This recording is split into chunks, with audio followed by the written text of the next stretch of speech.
Andrew has over 20 years maritime experience with the commercial, naval and offshore sectors. For the past 10 years, he has been based in Singapore, and during this time, he has run an oil and gas service company, providing crewing and consultative services to many of the workboat operators in the APAG region. He also managed one of the most successful NI-accredited training centers in APAC, as well as commercially setting up the first NI-accredited center in China in collaboration with the Shanghai Maritime University. In recent years, he worked with the Translator to become Wärtsilä Voyage, managing the entire business entities in APAC. He is now with Ocean Technologies Group, where his chief responsibilities are as the Regional Sales Director to support the company's learning and assessments customers, as well as develop the company's fleet management and crewing software services within the Asia region. Ladies and gentlemen, Mr. Andrew Hall.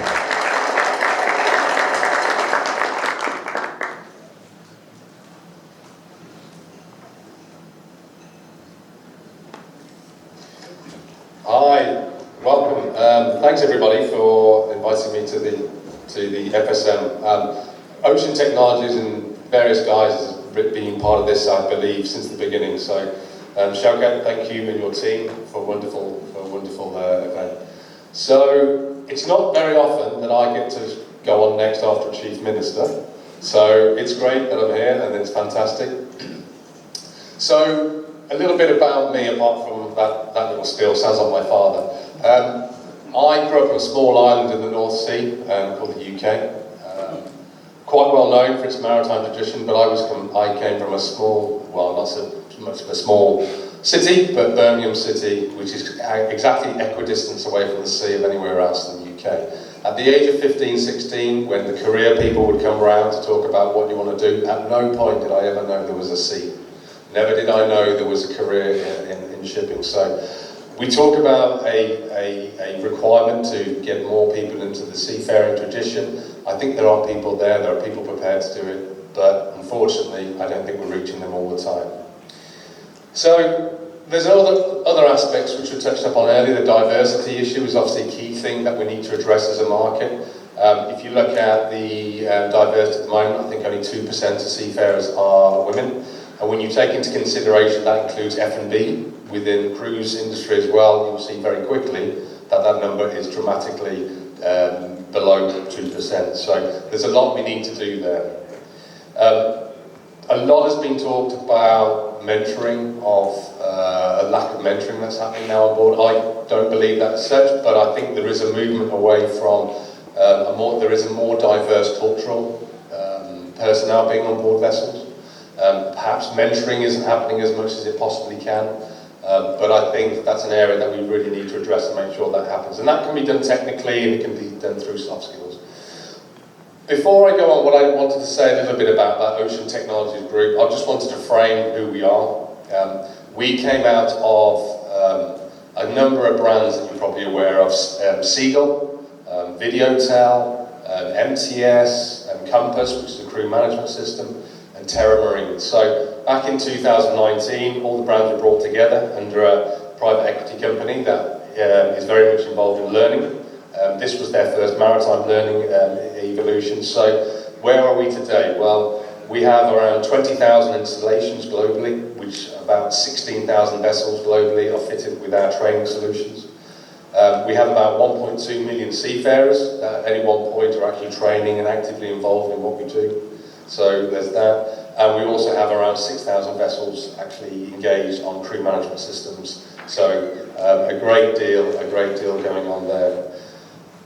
So there is a diversity, there is a shortage of around 50,000 personnel on the cruise industry alone, and I think by 2026 that could go up to 1 million in the general scheme.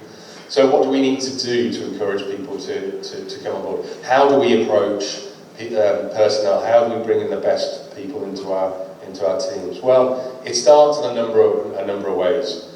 You can start by doing crew evaluation capabilities, having a look at their skill sets, having a look at where they are. You can start doing personnel tests, you can start doing psychometric tests. A lot of these are rather big subjects, I know, but I think a lot of what we need to do as a seafaring body and personnel, there's ship managers and owners in here, there's training centres, but I think collectively we need to work together to make sure we give the skills to the people. What are the future maritime skills? IT whiz kids is going to be a big one, right? If you look at blockchain, people associate blockchain with cryptocurrency. It's a lot more than that. It's more associated in the documentation and the proofs that we can actually provide. So there's technology areas. I mentioned it earlier, cultural differences now on board ships. People have to be taught what the difference is between cultural diversity, what it means, how people interact with each other. It may mean one thing in one culture, but it certainly means something in a different one. So we need to be cognizant of the cultural aspects of that. Other areas as well. I mean, mental well-being is a massive thing at the moment. And if I know anything from family members, one thing people who are perhaps suffering are very good at hiding that they have problems. So all organisations, and I mean, I know a lot of ship owners who are doing a really good job at this, actually getting their senior management, not just on board the vessels and senior officers, but also their senior managers to undertake training to identify where there are skills requirements, where they can identify where there may be problems. So that's a big area we need to look at. We're looking at technology going a little bit further, right? So historically, what you used to do on board vessels, you would have a look at the ranks of training, and you would look at specific requirements. You would give certain ranks, certain personnel training, and that would be throughout the whole organisation. What we're trying to do, and what we're doing now, is moving into adaptive learning as an operation. So, as an organisation, we have 800, 900 titles. Also, like cargo, have phenomenal content as well. But we are looking at it more holistic, not just about the content, but how we can actually deliver asynchronous personal journeys and learning. So, well, how do we do that? Well, we have a crew evaluation capability where we assess people's skills. We assess their soft skills as well as their technical skills. That then provides us a gap analysis. And within that gap analysis, we can actually then start identifying where training is required. Now, the historical way, like I said, is put someone in front of a 60-minute video, let them run on it, and when they finish it, they click and they're. It may well be, if you can break that content down into micro-learning, say 5-minute segments, you can map an individual's capability and actually reduce training. Because the one thing I hear a lot is there's too much training on board the vessels, there's too much requirements on the masters, the chief engineers, and all the crew. So it's vital that we reduce the training down. We're trying to get to a point where it's quality over quantity. It's an ongoing journey, as you can imagine, with over almost 900 titles. Breaking that down into micro-learning takes a while, but we're getting there. So what does this also mean for organisations, right, that do a really good job in training?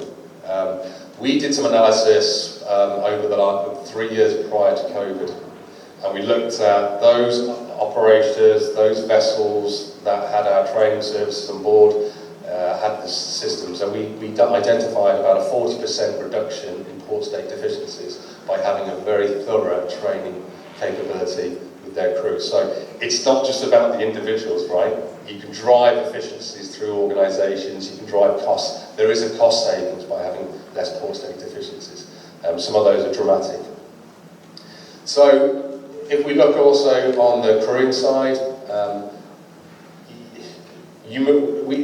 a few scenarios that I've seen in the market, and this is cognizant to all operators.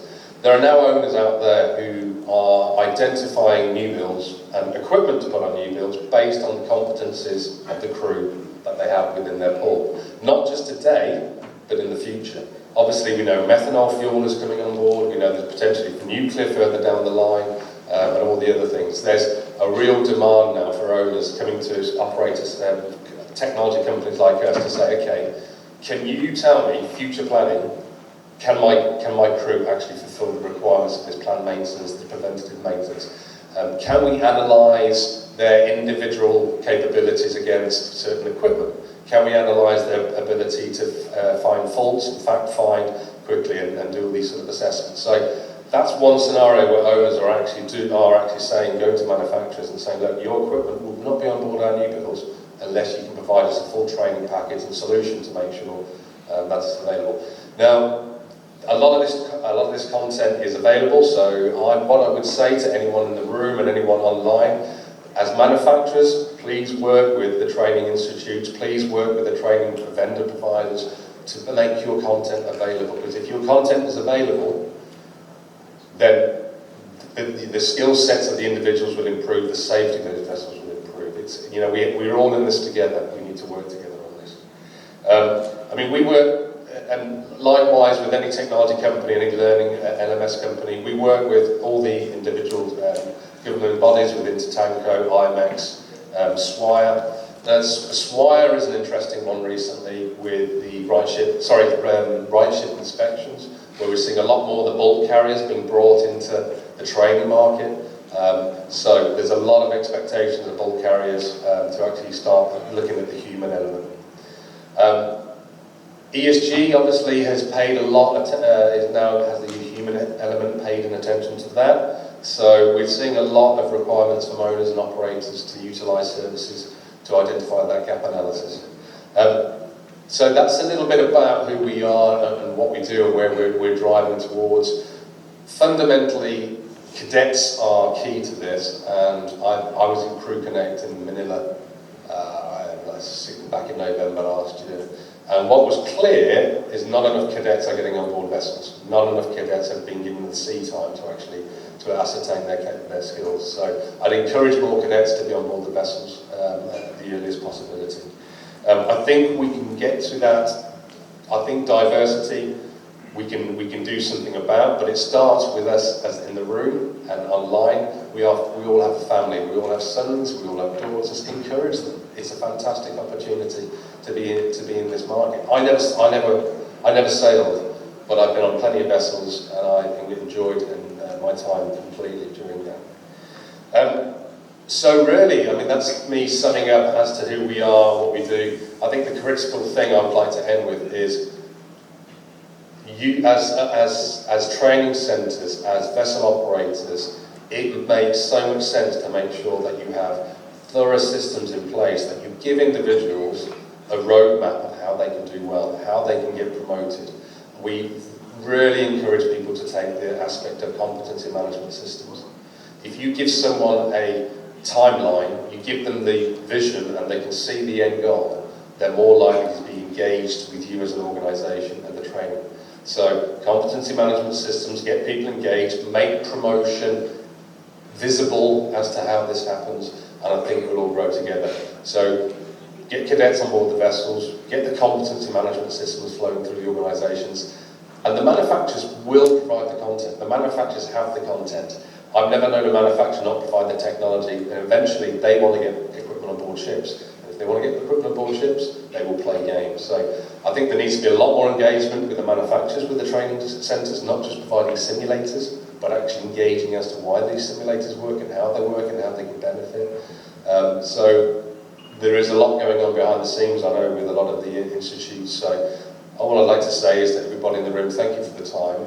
I'm really looking forward to the next day or so to hear what you've got to say. And let's all work together, right? I mean, because we're in this together. So thank you very much. Thank you. Any questions?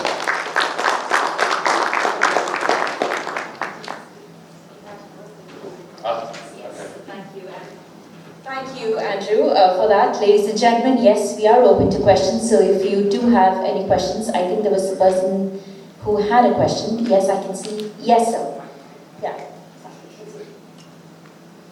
We just hand over the mic to you. Hi. Hi.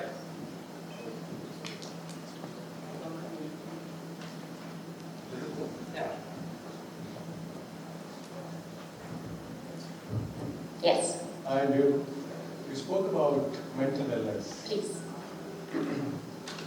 Yes. So what do you think? Is ease of communication a devil, or an engine for mental wellness? Do you mean too much communication can be a bad thing? I think you're absolutely... I'll sit on the fence and say you're right on both accounts. No, it's funny. I mean, family members have struggled as well, right? And I think actually the engagement is important. Now, what the outcome of that engagement is for that individual or the members or the organisation, family members, it will be what it will be. But I think you have to communicate. I think everyone in an organisation has to accept we're all infallible, we're all different. We all strive for different things. We're strong at some things and not so good at other things. So it needs to be on everyone's agenda. I think, you know, what you don't know, right? Isn't today's seafarer very fragile? Like the olden times, the seafarers were very strong. No, not at all. Not at all. I think it's absolutely the opposite, actually. I think they're very much roll their sleeves up and get on and do a good job, right? And that's what needs to... I mean, I was in Crew Connect back in November last year and spent a lot of time with the cadets in Manila, and they were incredible. They were 15, 16 years old, standing there with CEOs and managing directors going, what about this? What about... No, that's not right. I want this, I want this. The trainer should do this. They're not. They're pretty strong individuals, but we need to keep them strong, right? We have to give them the skills, we have to give them the time up, we have to make sure that they feel welcome when they're on board all the vessels. I think it comes down to culture. I think the one line I always like is, you know, your culture is how people feel in their stomachs and minds on a Sunday night before they go to work. And I think that's really critical. That if you can look at yourself and go that those crew are walking on board that vessel feeling confident, feeling valued, then you've done a good job, right? Okay, thank you.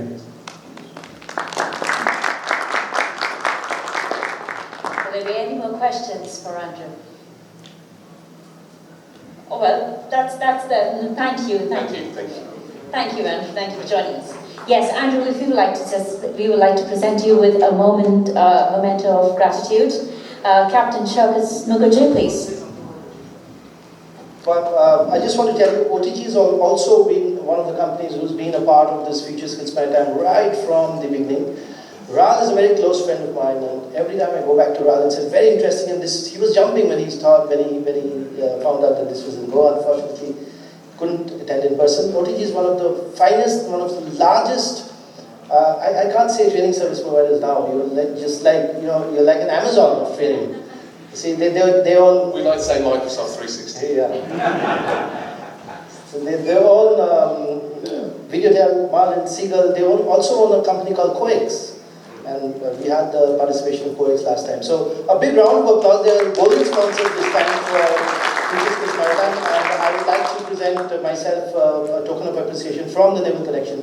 Future Skills to you, Andrew.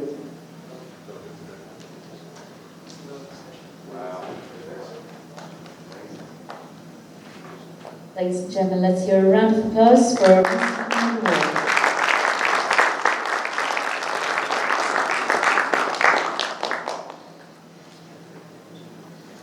I would also